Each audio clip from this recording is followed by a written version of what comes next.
guys, Sandy from the Padel School here. In this video today we're going to analyse a beginner match. Now we were sent a video by 4 players in Finland, and so what we're going to do, instead of doing the traditional commentary through the match, I'm going to break down 5 or 6 different areas of the game first, and then we'll go into the points after that. So we're going to begin by looking at court position, then the serving, then transitioning to net. We're going to look at some shot selection, as well as how you should be smashing and how you should be defending the smash. And then at the end, we're going to look at what I call messy points. Now this is something that happens at every level, and I quite like looking at messy points because people get out of position, and we're going to talk about how you can get back into position and also how you can develop the point properly. So the first few clips will talk about court position, where you should be starting, but also where you should and shouldn't be moving to after particular shots. Here the net player is too far back. He's standing behind that second post, and not only that, he takes a step to the left, probably subconsciously, and leaves a massive gap down the middle, which is easy for the returner to hit. The same applies for the server. If they run in and they stop behind that second post, then you leave too big a gap at that angle, and once they hit that, then you're in trouble, and you can see he has to sprint to the back of the court, and therefore they lose that net position. Court position of the back players is also crucial. Here you can see after that return, steps into no man's land, and when you're in front of that service line, you're standing there, there's nothing you can do apart from scooping that ball up. Amazingly, he gets the first and then is completely out of position for the second. Standing in no man's land is probably the most common error from beginners all the way up to kind of high intermediate level, and it's something that players are unaware of. They get into that position and then they don't know what to do with themselves when they're there. The next set of clips are about the serve, looking a little bit at the technique and also the timing of the serve. This is a really common error at the beginning level, and that's hitting topspin on your serve. You can see he brushes up, his grip is actually wrong, he's in the semi-western grip, not continental, and you can see, look at the rebound off that back glass, how high it is and how easy it is for the returner to hit, and now the side glass exactly the same, it's bouncing high off the glass. Another common error with the serve is just rushing it. Here you can see he's serving, his partner's not even ready at net and he's already hit the ball, and therefore he's not aiming properly. The ball goes in the middle of the box and you pay the price. Take your time, go for accuracy, and you'll have a much better success. Because the serve technique is easy, people often overlook the serve, but as you can see from those clips, it's an important part of the game. The next thing we're going to look at is the transition of how you should be getting to net. First, you need to view the net position as the area of the court that you want to hold at all cost. So if you get to the net position here and you can see the player is shuffling back, it means that your opponents have more space to aim for until the point where both of you are in no man's land, and fortunately you knock that ball past your opponent, otherwise you would be stuck as a pair. Looking at this point from the other side, he should not be approaching the net with just a neutral ball to the volleyer, because firstly his partner doesn't know, and also he leaves gaps. And you see here he changed the direction of his volley and left a big gap down that line. Now we're going to look at shot selection and why it's important that you shouldn't be changing direction with your volley and leaving the gaps in the court when you do that. So we'll look at this full point here. You can see, yeah, good lob.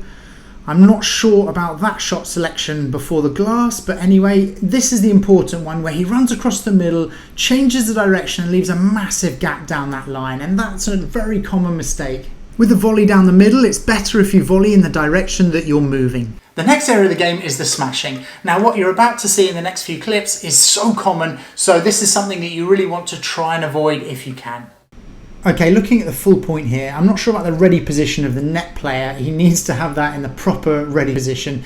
But anyway, so the lob goes up and you can see that he's in the wrong grip, first of all, and secondly, he hits a hard flat shot, chest pointing forward. This is more of a technical issue, but he needs to get that right if he wants to be able to hit a good smash.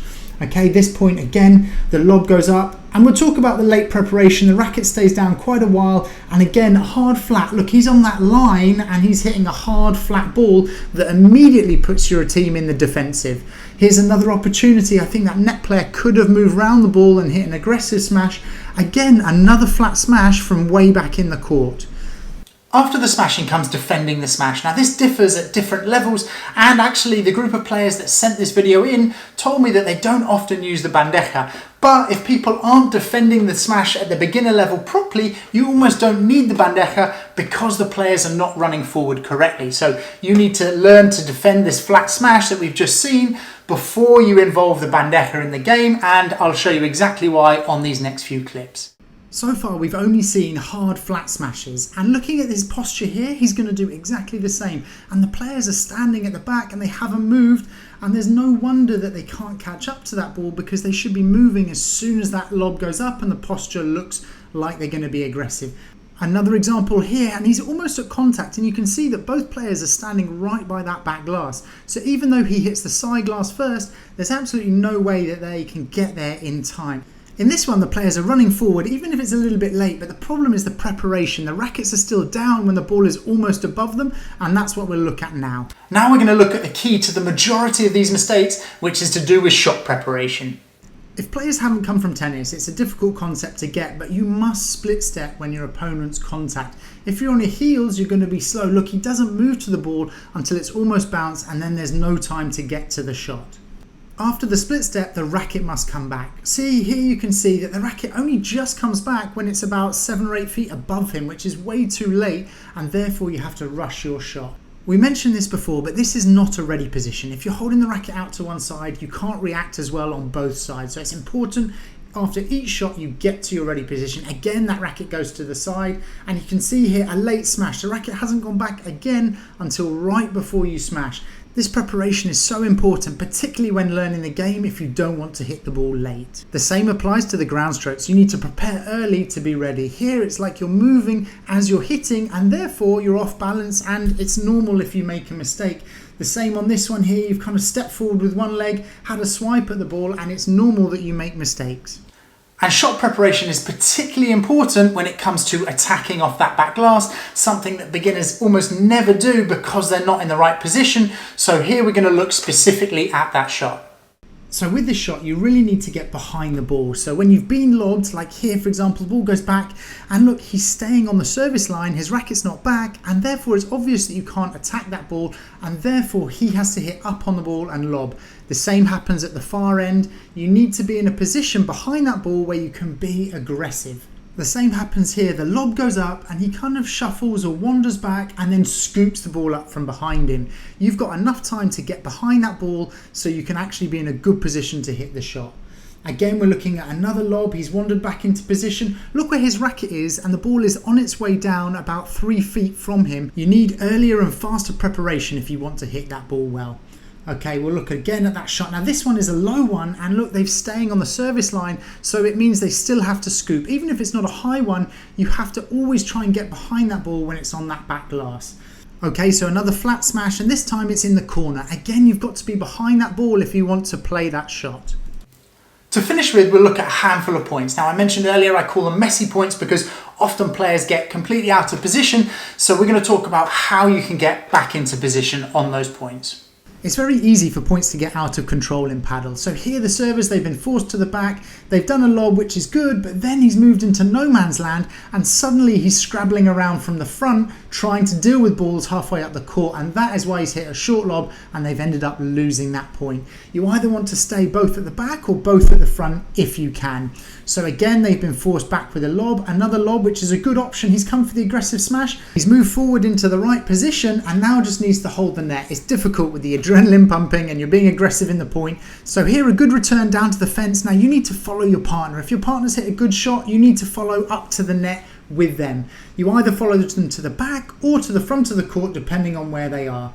Okay, so a bit of a scrappy point. People are coming into no man's land here, which is obviously putting them in a difficult position. If it gets like this, now here he should buy time by hitting a nice high lob and slow the point down again so that they can rebuild from the start. It's often this flat smash that gets people into a fast, uncontrollable rally. So he's hit a flat smash here, again he's hit a flat smash, and for some reason the player's followed it back and then hasn't had time to go forward again. You want to try and keep control. The aim is to keep that net position. Again, he's hit his smash and stayed at the back. Now his partner's stayed at the back. You want to come forward together or back together, but either way you're doing it as a pair.